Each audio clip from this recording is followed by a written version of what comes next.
नमस्कार, आप देख रहे हैं देश देशांतर। राष्ट्रपति डॉक्टर एपीजे अब्दुल कलाम का 83 साल की उम्र में शिलांग में निधन हो गया। उनका जन्म तमिलनाडु के रामेश्वरम में हुआ था। अब्दुल कलाम भारत के जाने माने मिसाइल वैज्ञानिक थे और वो 2002 से 2007 तक भारत के राष्ट्रपति रहे। उनको लोग मिसाइल मैन के नाम से भी याद करते हैं। उनके निधन पर 7 दिन के राष्ट्रीय शोक की घोषणा भी की गई है। यूँ तो डॉक्टर कलाम की शख्सियत ही ऐसी थी कि उन पर बात करते घंटों गुजर जाएं, लेकिन इस कार्यक्रम में हम याद ये करेंगे कि उनके उन सालों को खासकर जिसमें उन्होंने एक साइंटिस्ट का जीवन गुजारा और किस तरह से राष्ट्रपति की कुर्सी तक पहुंचे और इस पद को ही उन्होंने एक नई गरिमा दी। मेरे साथ कई खास मेहमान यहाँ पर मौजूद हैं स्टूडियो में, जिनके जरिए हम उनके पूरे जीवन को समझने की कोशिश करेंगे। उनके जीवन से हमें किस तरह के सबक मिले हैं, लेसन्स मिले हैं, उनको भी हम जानने की कोशिश करेंगे। मेरे साथ 2 राजनीतिक मेहमान हैं और 2 विशेषज्ञ भी मौजूद होंगे। मेरे साथ तरुण विजय जी मौजूद हैं, मेंबर ऑफ पार्लियामेंट हैं राज्यसभा से बीजेपी के। मीम अफजल साहब मौजूद हैं कांग्रेस पार्टी से। वरिष्ठ साइंटिस्ट सीनियर साइंटिस्ट गौहर रजा साहब मेरे साथ मौजूद हैं और एक और ख़ास मेहमान भी जल्द जुड़ेंगे। सबसे पहले अगर आपके साथ शुरुआत करूं मैं तरुण विजय जी कि एक नेता के तौर पे वो कभी नहीं जाने गए, एक ऐसा साइंटिस्ट जो कि आगे चलकर राष्ट्रपति के तौर पर जाना गया, एक ऐसा राष्ट्रपति जिसे लोग कहते हैं कि शायद चाचा नेहरू के बाद सबसे ज़्यादा पॉपुलर रहे वो। आप उन्हें किस तरह से देखते हैं, खासकर अगर राष्ट्रपति के जीवन से पॉलिटिक्स निकाल देना तो आसान नहीं है, लेकिन उनका जो पॉलिटिकल जीवन था उसे आप कैसे देखते हैं? मैं उन्हें राज ऋषि मानता हूँ। भारत के चैतन्य के रक्षक थे, जिसको कॉन्शियंस कीपर कहते हैं। ऐसा लगता था कि वे समस्त भारत के आचार्य हो गए हैं और पूरा हिंदुस्तान उनका गुरुकुल हो गया है। उन्होंने भारत की आत्मा और उसकी जो मूल चेतना है उसको अभिव्यक्त किया। मूल रूप से वे जहाँ से भी आए, लेकिन कभी ये लगा ही नहीं कि वो किस क्षेत्र से हैं। वे उपनिषदों के गहरे अध्येता थे। भगवत गीता का उन्होंने बहुत गहरा मनन किया था। रुद्र वीणा बहुत अच्छी बजाते थे। पिछले वर्ष वे राष्ट्रीय स्वयंसेवक संघ के हेडक्वार्टर्स नागपुर में गए और डॉक्टर हेडगेवार को उन्होंने श्रद्धांजलि दी। स्वामीनारायण पंथ के प्रमुख स्वामी जी के वे अत्यंत गहरे भक्तों में से थे और उनकी अंतिम पुस्तक जो है ट्रांसेंडेंस, वे स्वामीनारायण पंथ के प्रमुख स्वामी जी के जीवन पर और उनके आध्यात्मिक अनुभवों पर है। इतना अद्भुत व्यक्तित्व था कि स्वामी विवेकानंद के बाद में वे पहले ऐसे व्यक्ति मेरी दृष्टि में हैं जिनकी पुस्तकें वर्तमान पीढ़ी को ही नहीं, आने वाली पीढ़ियों को प्रेरित करेंगी। किस लिए करेंगी? क्योंकि उनका जीवन का कण कण क्षण क्षण हिंदुस्तान के लिए। हिंदुस्तान आगे बढ़े, शक्तिशाली हो, शिक्षक यहाँ के अच्छे बने, शिक्षा, सेहत और यहाँ की ऊर्जा समस्या का समाधान हो। मिसाइल मैन तो थे ही वे, लेकिन वे इंस्पिरेशनल मैन भी थे। उन्होंने हिंदुस्तान की माटी को एक नया रूप दिया और यही कारण है कि आज अभी मैं उनको श्रद्धांजलि देकर आ रहा हूँ।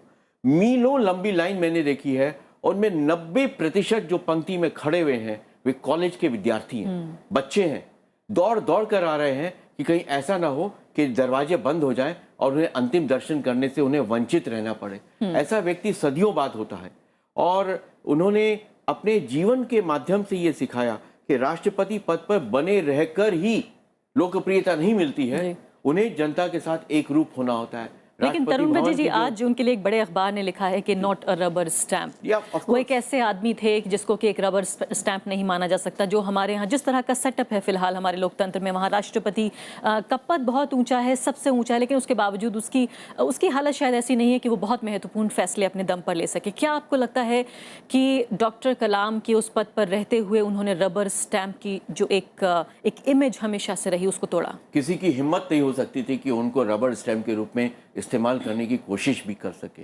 उनका अपना ऑरा, एक प्रभा मंडल उनके चतुर्दिक ऐसा था कि कोई गलत काम करने के लिए उनके पास जा ही नहीं सकता था।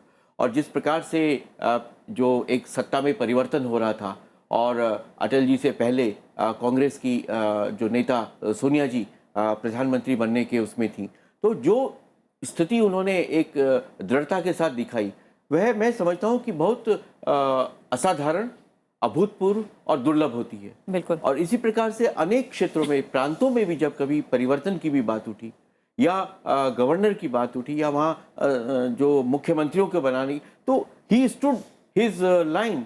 वो कभी भी उन्होंने समझौता नहीं किया। He was very humbly rock like. बिल्कुल। म्यूज़ साहब, इस बात में कितनी सच्चाई है? ये कई किताबों में भी इस बात को शामिल किया गया है। द हिंदू अखबार के एक लेख में भी ये बात छपी है कि सोनिया गांधी को जब प्राइम मिनिस्टर बनाने की बात हो रही थी, हम जानते हैं पूरा, आपको शायद वो सीन याद आ गया होगा जबकि लाइव टेलीकास्ट हो रहा था तमाम टीवी चैनल्स पर, कि उनके प्राइम मिनिस्टर की पोजीशन को ठुकराए जाने की सबसे बड़ी वजह राष्ट्रपति कलाम की सलाह थी। देखिए, मैं इसको कोई ना कंफर्म कर सकता हूँ ना इसको डिनाई कर सकता हूँ, इसलिए कि ऐसी कोई जानकारी हमको नहीं है कि ऐसा हुआ था।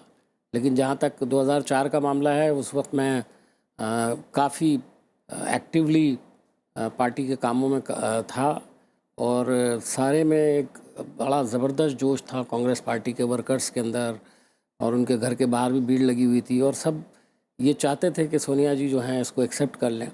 लेकिन अगले रोज़ जब उन्होंने ये ना करके दूसरा काम किया, तो जाहिर है कि सोनिया जी सही मानों में एक बड़ी देश की नेता, उस दिन सबसे बड़ा एक कद उनका बन गया एक इस वाक़े की वजह से। लेकिन डॉक्टर कलाम का क्या रोल रहा होगा मैं नहीं कह सकता हूँ, लेकिन मुमकिन है कि एक मशवरे के तौर पर कोई बात रही हो। मैं इसको कह नहीं सकता कि सही है या गलत है, लेकिन जैसा आप बता रही हैं, ऐसा हमने भी पढ़ा, कुछ लोगों ने लिखा भी है इसके बारे में। तो मैं यही कहूँगा कि लेकिन डॉक्टर अब्दुल कलाम बुनियादी तौर पर बड़े अभी जो तरुण ने बहुत अच्छी बातें उनके ताल्लुक़ से कही और उसमें सब सच्चाई है जो उन्होंने कही। मेरा भी एक पर्सनल अनुभव रहा कि, और जो एक उनका अभी तरुण ने बताया कि बच्चों की लाइन लगी हुई है, बात सुबह से कॉलेज के बच्चे, स्कूलों के बच्चे वहाँ पर आ रहे हैं ताकि उनको देख लें। उनका जो प्यार था वो चाचा नेहरू के बाद शायद ये दूसरे ऐसे राष्ट्रपति थे और देश के बड़े लीडर थे जिन्होंने बच्चों के लिए इतना ज़बरदस्त काम किया। जहाँ तक मेरी भी बच्चों के दरमियान, जिनको सबसे ज़्यादा प्यार करते थे, उन्हीं के दरमियान गुजरा। तो मुझे याद है जब मैं 2005 में राजदूत बन कर के बाहर जा रहा था अफ्रीका, तो मैंने उनसे मिलने की दरख्वास्त की और ये भी कहा कि मैं इस मौके का ये फ़ायदा उठाना चाहता हूँ कि अपने बच्चों को भी लेकर आना चाहता हूँ। तो उन्होंने ना सिर्फ ये कि मुझे इसकी इजाज़त दी, बल्कि काफ़ी वक्त मैंने उस वक्त गुजारा। मुझे एक वाक़या उस वक्त याद है कि मेरी एक बच्ची जो छोटी है वो 13 साल की थी, अरीबा।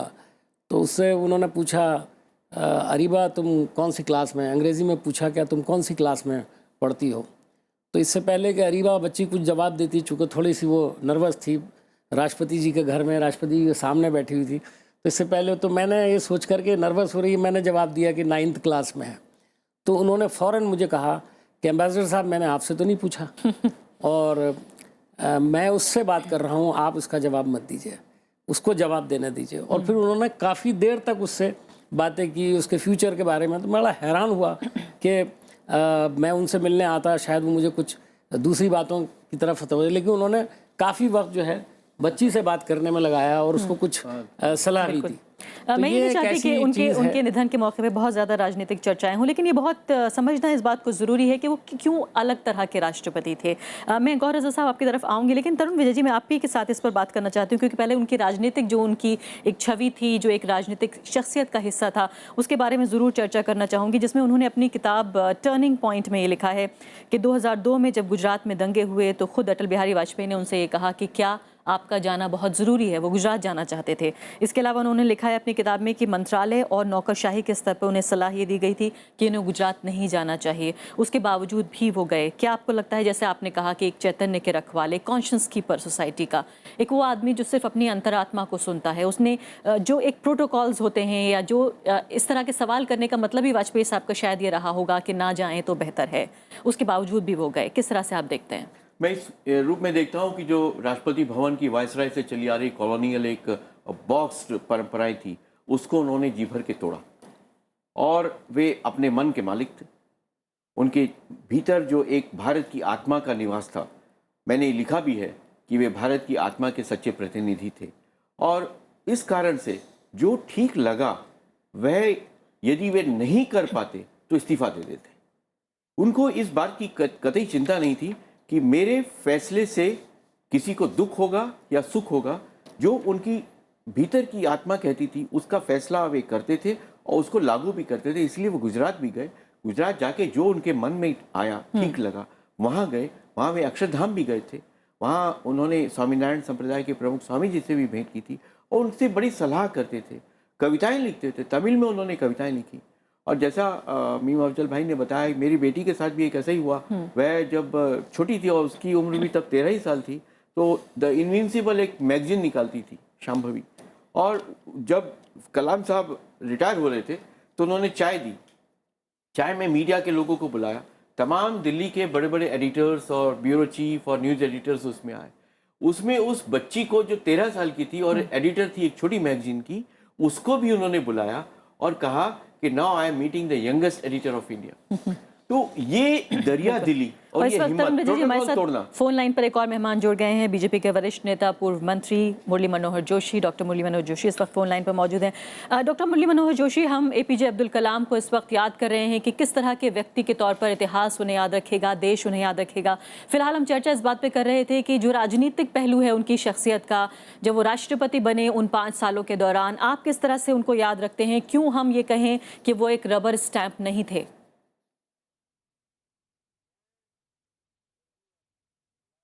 को राष्ट्रपति बनने के बहुत पहले से जानता था। एक वैज्ञानिक सम्मेलन में उनसे बातचीत हुई, संपर्क हुआ, और उसके पश्चात जब मैं विज्ञान मंत्री था तब वो भारत सरकार के वैज्ञानिक सलाहकार थे, कैबिनेट के सलाहकार थे, और उस नाते से उनकी वैज्ञानिक प्रतिभा और उनके अंदर का जो मनुष्य था, वो दोनों को मुझे देखने का अवसर मिला।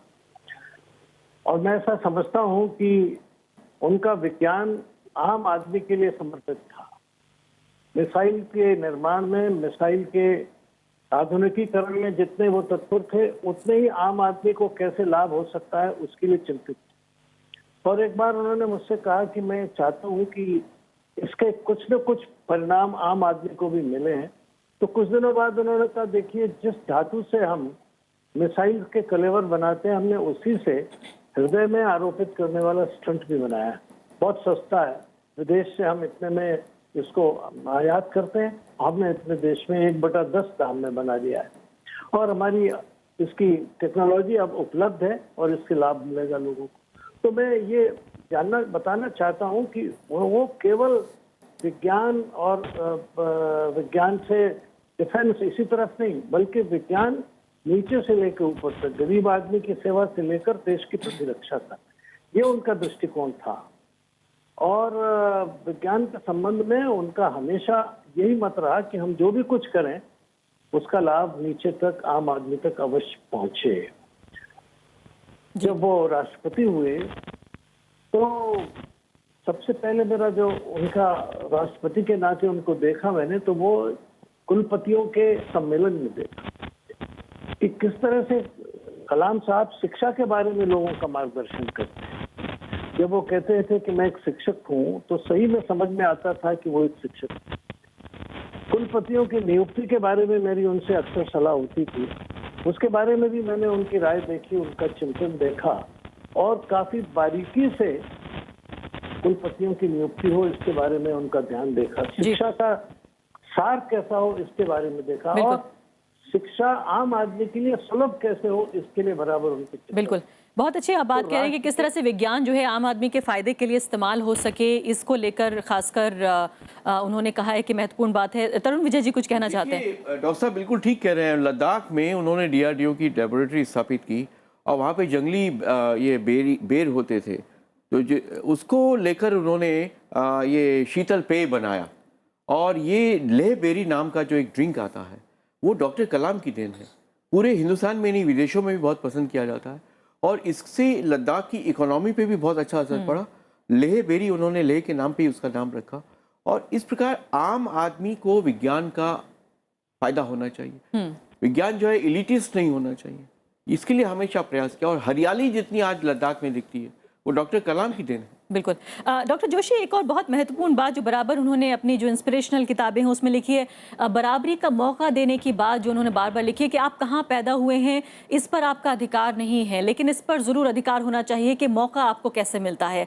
क्या आपको लगता है एक समाज के तौर पर हम जो आइडियल्स हैं डॉक्टर कलाम के, उनको ठीक तरीके से स्थापित कर पाए हैं? क्या हम बराबरी का मौका दे रहे हैं?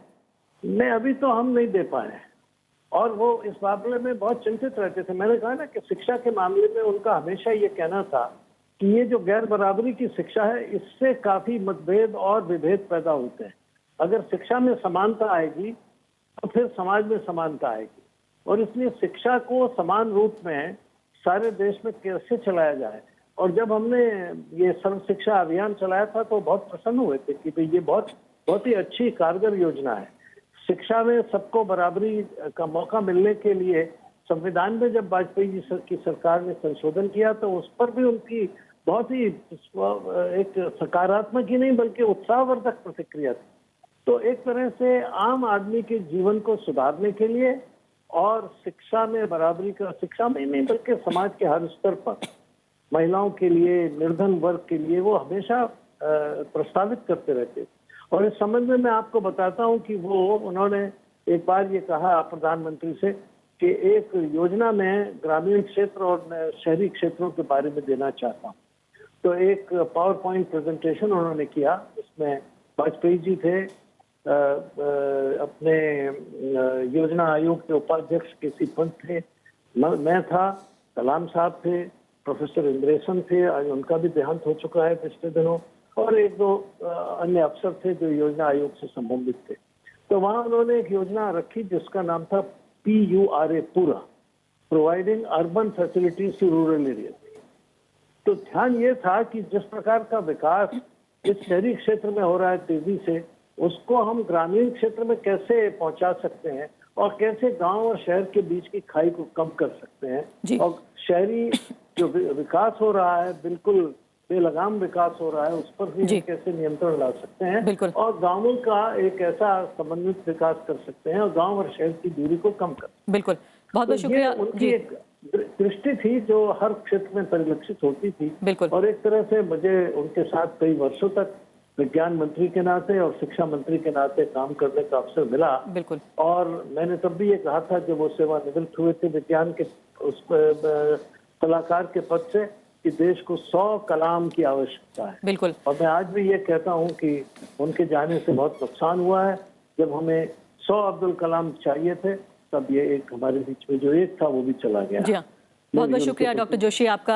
आपने जिस बेहतरीन तरीके से पूरा वर्णन किया है कि किस तरह से आपका तजुर्बा रहा उनके साथ काम करने का और किस तरह से वो चाहते थे एक बराबरी का समाज बने जहाँ पे शिक्षा, स्वास्थ्य, विज्ञान एक आम आदमी तक पहुँचे और आम आदमी तक बराबरी तक पहुँचे, बराबरी के साथ पहुँचे। हमारे साथ इस वक्त ओम थानवी जी भी मौजूद हैं, जनसत्ता अखबार के एडिटर हैं, लेकिन गौहर रज़ा साहब स्टूडियो में मौजूद हैं। गौहर रज़ा साहब, सबसे पहले एक साइंटिस्ट के तौर पर लोग उन्हें जानते हैं, उसके बाद फिर वो राष्ट्रपति बने, इंस्पिरेशनल स्पीकर बने और शायद उनका कद मतलब लैब से लेकर राष्ट्रपति भवन तो वो पहुंचे, लेकिन साइंटिस्ट के तौर पर किस तरह से हम याद रखेंगे, खासकर पोखरण को लेकर दोनों तरह से याद किया जाता है उन्हें। कहाँ ये भी कहा जाता है कि बहुत महत्वपूर्ण था हमारे लिए, लेकिन ये भी कि शायद हमने जंग को भी एक तरह से दावत दी।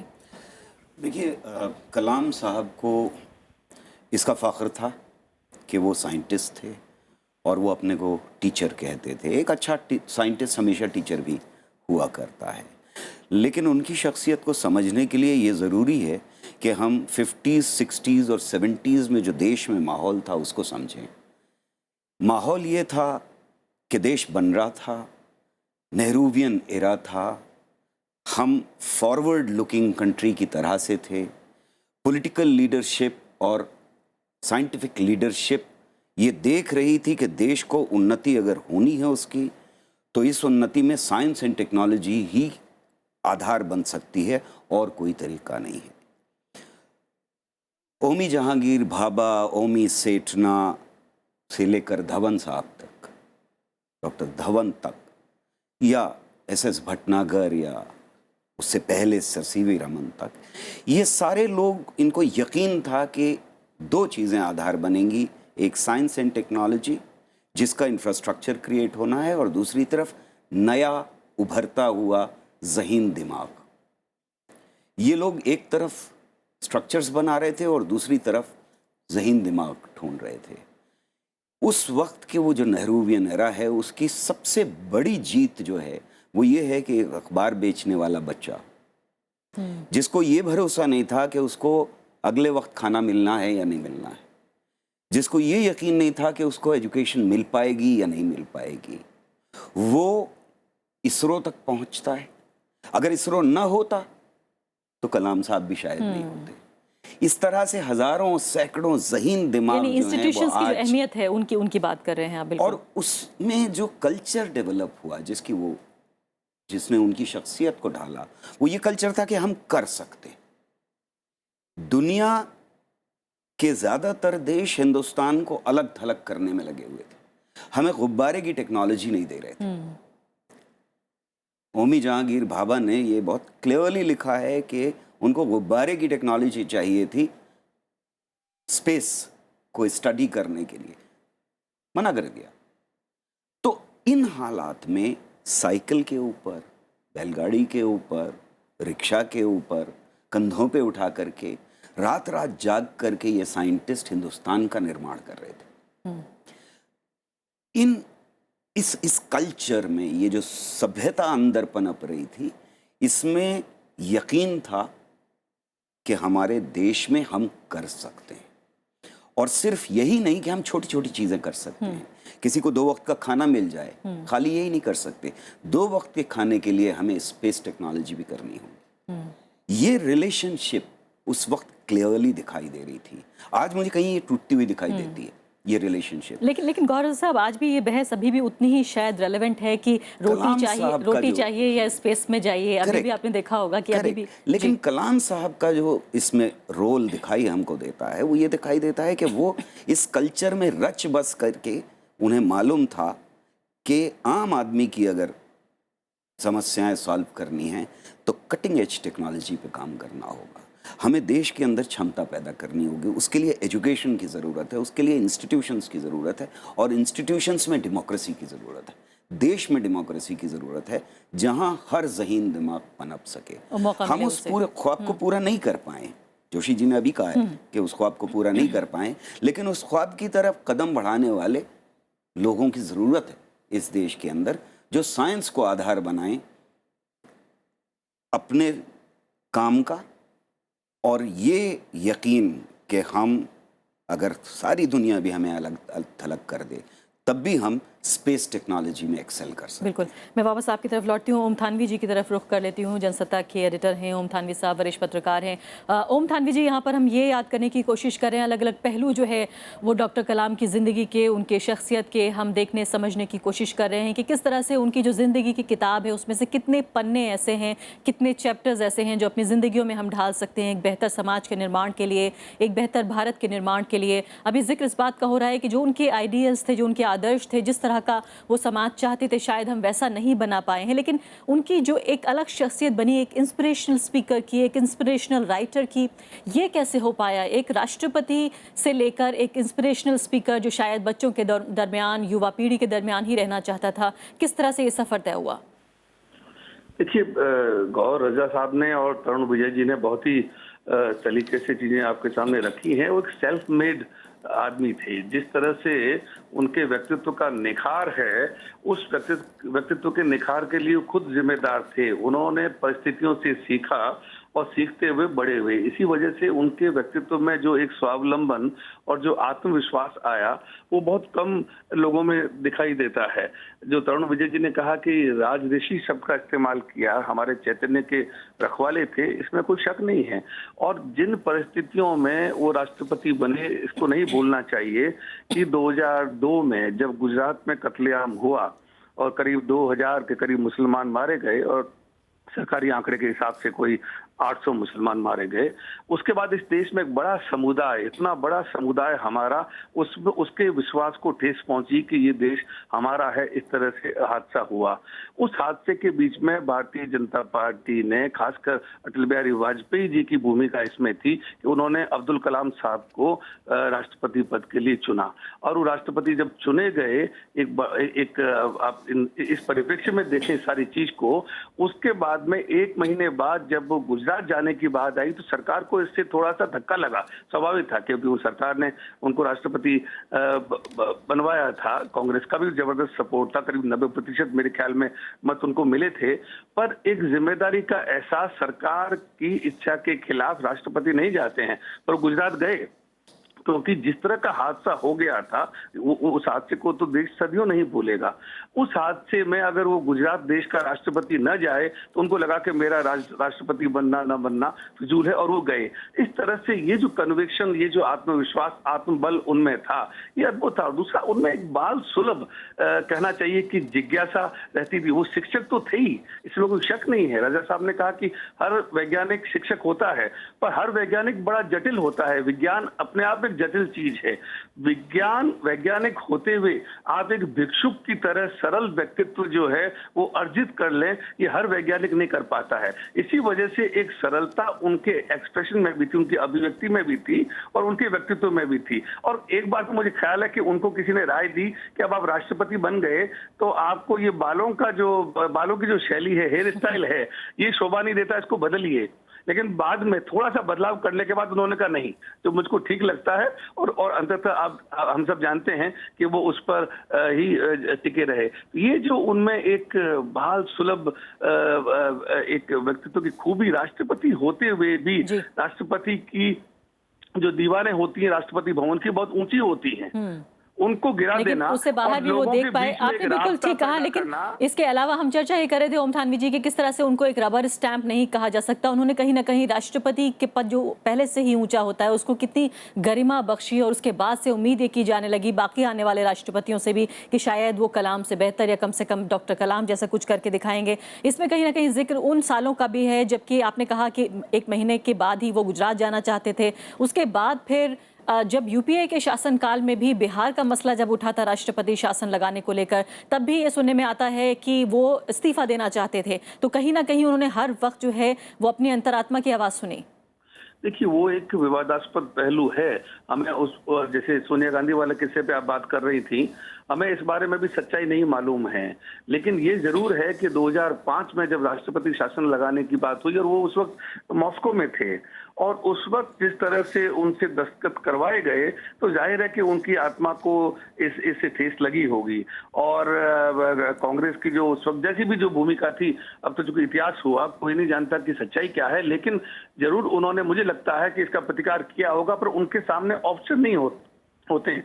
राष्ट्रपति इस मामले में कुछ भी नहीं कर सकता है। लेकिन बाद में मेरे ख्याल में थोड़ा सा और अनुभव होने के बाद 2006 में आपको ख्याल होगा कि उन्होंने एक बिल, जो ऑफिसर प्रॉफिट का बिल था, वो बिल सरकार को वापस भेज दिया। वो इतना ही कर सकते थे, इसमें भी वो कुछ नहीं कर सकते थे। वो बिल सरकार ने अपनी डिठाई में वापस उनको भेज दिया, लेकिन उन्होंने अपनी बात एक तरह से कह डाली। लेकिन दुर्भाग्य से 2005 में वो कह नहीं पाए, ये बात सच्चाई है। लेकिन उनको जरूर इसकी तकलीफ रही होगी। ये काम उन्होंने खुशी खुशी नहीं किया होगा। ये इस तरह का काम नहीं था जिस तरह से फखरुद्दीन अली अहमद ने इमरजेंसी के बिल पर दस्तखत किए थे। मुझे साफ लगता है जो सारा व्यक्तित्व हमारे सामने आता है, सच्चाई को उसी परिप्रेक्ष्य में परखना चाहिए। मुझे लगता है कि उनका दिल जो है वो जरूर उस वक्त उन दस्तखतों के साथ नहीं रहा होगा। बिल्कुल जी।